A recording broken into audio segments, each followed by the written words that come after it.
Hello everyone, you are all welcome to lecture number 875, and today's topic is in continuation of the types of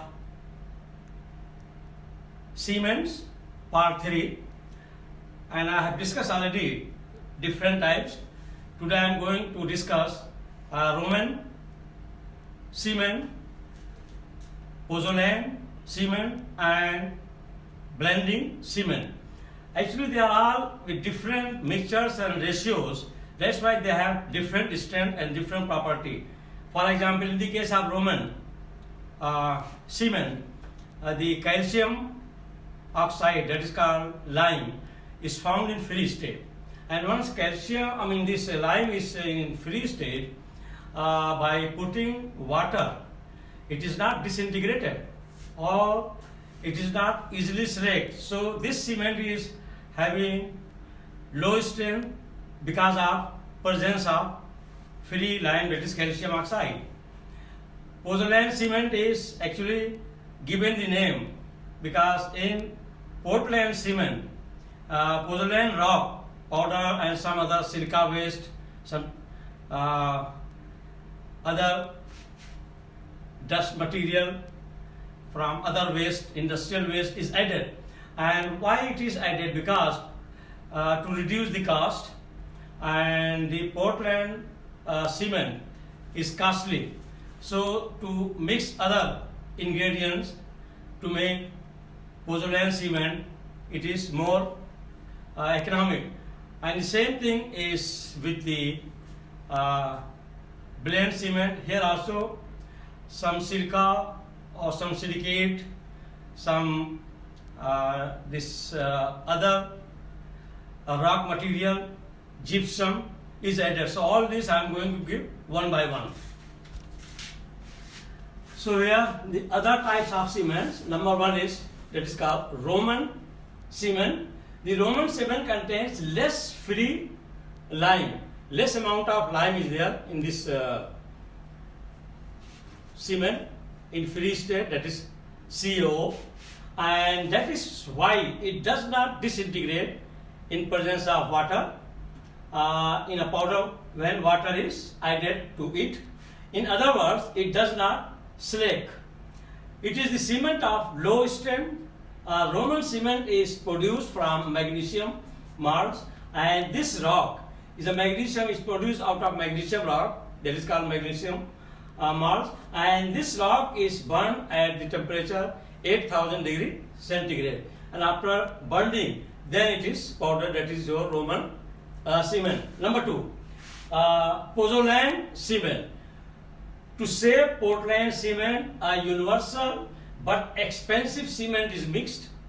The pozzolan cements are the mixtures of Portland cement, clinker. Portland cement, clinker means its intermediate with hydraulic mixtures added in amounts from 20 to 50%. So all these hydraulic mixture and then Portland, that is your clinker is from 20 to 50%, and the hydraulic substances may be porous volcanic rock. So all the hydraulic substances, they are mainly porous rock, and that porous rock is called pozzolanas. So from that rock name, it is called as pozzolan cement because that rock is added. And sedimentary rocks mainly containing silica and silica containing industrial waste. In fact, pozzolan cement is the mixture of these following. One, that is Portland cement. Second, volcanic rock. Third, brick dust, burnt clay, and hydrated lime. So your pozzolan cement is the mixture of all these rocky material, dusty material, and Portland cement. It has certain advantages over Portland cement because it is because it evolves less heat more resistant to sulfate shock and has capacity to prevent leaching away of lime during addition of water in cement, which increases the strength of the cement.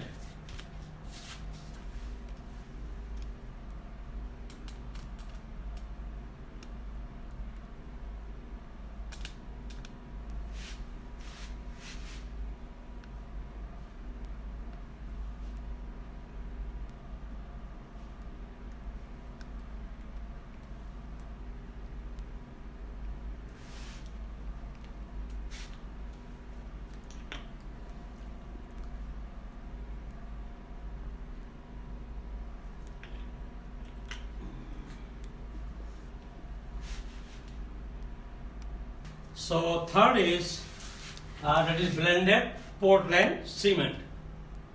A number of concreting jobs may require a cement containing fine powder.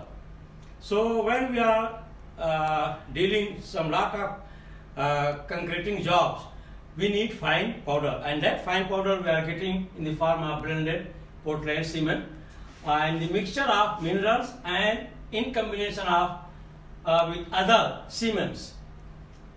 It should be noted that Portland, pozzolan, blast furnace cements are also classified as blended cements. So this pozzolan and Portland, that is blast furnace cement, they are also classified as blended cements, and the most efficient method blended cements consists in wet process, not in dry process, and grinding of the clinker together with the mineral additions directly at the concrete mixing plants.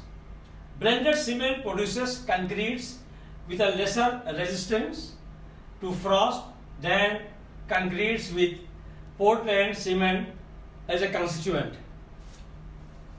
Setting time of the blended cement is adjusted by addition of gypsum.